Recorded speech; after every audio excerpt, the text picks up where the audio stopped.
السلام علیکم۔ بسم اللہ الرحمن الرحیم۔ والدین کے 3 اعمال اپنی اولاد کی زندگی مشکل بنا دیتے ہیں۔ حضرت علی رضی اللہ عنہ سے ایک عورت نے پوچھا، کیا ایسے بھی میرے کوئی اعمال ہو سکتے ہیں جو میری اولاد کے لیے خطرے کا باعث بن سکتے ہوں؟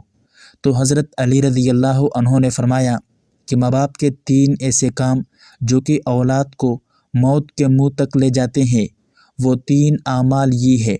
ایک دفعہ حضرت علی رضی اللہ عنہ اپنے حجرے میں موجود تھے کہ ایک بوڑھی عورت آئی اور عرض کرنے لگی، اے امیر المؤمنین، میری 2 ہی اولادیں ہیں، ایک بیٹا اور دوسری بیٹی، وہ دونوں ہی نافرمان ہیں اور وہ دونوں اکثر بیمار رہتے ہیں۔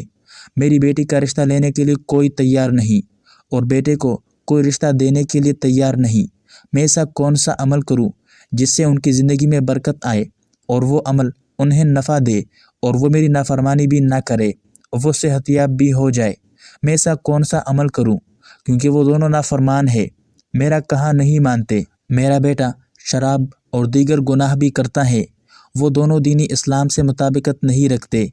اے امیر المؤمنین، مجھے کوئی ایسا عمل بتائے جس سے وہ دونوں راہ راست پر آ جائے، دونوں کے رشتے بھی ہو جائے، وہ فرما بردار بن جائے اور دونوں صحت مند بھی ہو جائے۔ حضرت علی رضی اللہ عنہ نے اس عورت سے فرمایا کہ ماں باپ کے 5 ایسے گناہ جن کی سزا اولاد کو بھی ملتی ہے، وہ 5 اعمال ایسے ہیں جس سے اولاد کا تعلق جڑ جاتا ہے۔ حضرت علی رضی اللہ عنہ نے فرمایا، اگر ماں باپ یہ عمل کرتے ہیں تو ان کے اعمالوں کی وجہ سے اولاد بھی اس جرم میں شریک کر دی جاتی ہے۔ اس خاتون نے پوچھا، اے علی، وہ 5 اعمال کون کون سے ہیں؟ حضرت علی رضی اللہ عنہ نے فرمایا، وہ 5 اعمال یہ ہے۔ نمبر 1، جس گھر میں والدین قرآن مجید کو سمجھنے کے باوجود اس کی تلاوت نہ کرے تو ایسے والدین اللہ کے عذاب کے مستحق ہوتے ہی ہیں، لیکن اس کی سزا ان کی اولاد کو بھی ملتی ہے۔ ایسے والدین کی اولاد نافرمان بے حیا ہو جاتی ہے، ان کی اولادیں بے حیا اور تنگ دست ہو جاتی ہے۔ نمبر 2، امیر المؤمنین حضرت علی رضی اللہ عنہ نے فرمایا، جس گھر میں ماں باپ روزانہ لڑتے ہیں اور ایک دوسرے کو گالیاں دیتے ہیں، جہاں گالیاں دی جائے وہاں شیطان ہی ڈیرے ڈالتے ہیں، فرشتے نہیں، اور شیطان ان کو ہر وقت بھڑکاتے رہتے ہیں۔ آپ خود سوچیں کہ جس گھر میں ہر وقت شیطان کا بسیرا ہو، فرشتے وہاں نہیں آئے تو ایسا گھر تو جہنم ہی ہوگا، کیونکہ فرشتے تو یہودیوں اور مشرکوں کے گھروں میں نہیں آتے۔ حضور نبی کریم صلی اللہ علیہ وسلم کا فرمان اقدس ہے کہ ایک دوسرے کو گالیاں دینا اسلام میں حرام ہے۔ والدین کو دیکھ کر اولاد جوان ہوتی ہے، جیسا طرز عمل والدین کا ہوگا اولاد بھی ویسے ہی ہوگی۔ نمبر 3، مولا علی شیر خدا حضرت علی رضی اللہ عنہ فرماتے ہیں کہ ماں باپ کی بے پردگی کی وجہ سے ان کی اولادوں پر بیماریوں کا حملہ ہوتا ہے۔ حدیث صحیح بخاری میں حضرت ابو ہریرہ رضی اللہ عنہ سے روایت ہے کہ نبی کریم صلی اللہ علیہ وآلہ وسلم نے فرمایا کہ پردہ عورت پر واجب ہے، جبکہ بے پردہ عورت پر جہنم واجب ہے۔ گھر میں بے حیائی اور بے پردگی ہوتی ہے تو اللہ کے فرشتے ایسے گھر میں رہنے والوں کے لیے بد دعا کرتے ہیں اور شیطان ایسے گھروں کو اپنا بسیرا بنا لیتے ہیں۔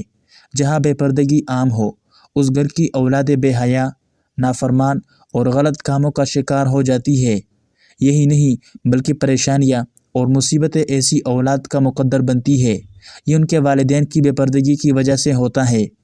نمبر 4، حضرت علی رضی اللہ عنہ نے فرمایا کہ وہ والدین جو کہ کسی کی اولاد کے بارے میں برا سوچتے ہوں، انہیں دیکھنا چاہیے کہ اگر وہ دوسرے کی اولاد کے بارے میں برا سوچیں گے تو ان کی اولاد بھی اس برے عمل سے بچ نہیں پائیں گے۔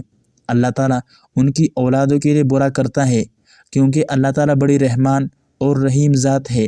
اللہ تعالیٰ 70 ماؤں سے زیادہ اپنے بندے سے محبت کرتا ہے۔ اگر تم کسی کی اولاد کو پریشانی میں ڈالو گے تو اللہ تعالیٰ وہی نظریہ تمہاری اولادوں پر مسلط کرے گا، کیونکہ جیسا کرو گے ویسا برو گے۔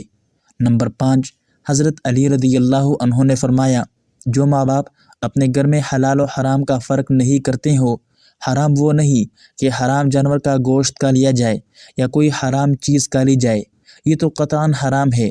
حرام وہ ہے جو حلال کو حرام کر کے کھایا جاتا ہے، کسی دھوکہ کر کے اس کا حق کھا لیا جائے یا کسی غریب مسکین کا حق کھا لیا جائے تو یہ بھی حرام ہے۔ اگر حرام مال بچوں کو کھلایا جائے تو اولاد نافرمان، بے حیا اور بیماریوں میں مبتلا ہو جاتی ہے۔